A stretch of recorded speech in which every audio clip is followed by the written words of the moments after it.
അമ്മ വിളിച്ചായിരുന്നു നിങ്ങൾ ആ വിഷമത്തിലെ മൂഡ് ഓഫ് ആന്ന് പറഞ്ഞിട്ട്. നിങ്ങക്ക് എന്തെങ്കിലും സങ്കടം ഉണ്ടെങ്കിൽ എന്റെ അടുത്ത് സംസാരിച്ചൂടെ? അല്ല അമ്മ എന്താ പറഞ്ഞേ? ഞാൻ അമ്മയെ വിളിച്ചായിരുന്നു. എന്റെ മനസ്സിലൊരു സുഖമില്ല, ആകെ എന്തോ പോലെയാണ്. അമ്മ എന്നോട് പറഞ്ഞു, നീ റിജിയോട് സംസാരിക്കേ, എല്ലാം ശരിയാവുന്നു.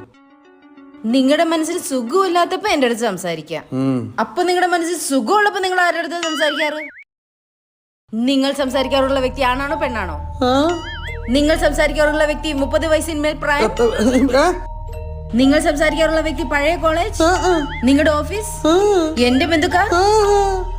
നിങ്ങൾ സംസാരിക്കാറുള്ള വ്യക്തി ജീവിച്ചിരിപ്പുണ്ടോ അതോ മരണപ്പെട്ടോ? മരണപ്പെട്ട ആൾക്കാരുമായിട്ട് ഞാൻ എങ്ങനെ സംസാരിക്കാനാ റിജി? ജീവിച്ചിരിപ്പുണ്ടോ? ആരാണവൾ? ആരാണവൾ? റിജി റിജി റിജി ഇപ്പോ മനസ്സിന് നല്ല സുഖം തോന്നുന്നു, ആകെ സന്തോഷം. അമ്മ പറഞ്ഞ ശരിയാ, നിന്നോട് സംസാരിക്കാൻ നല്ല സുഖമുണ്ട്. എന്ത് വിധി ഇത്?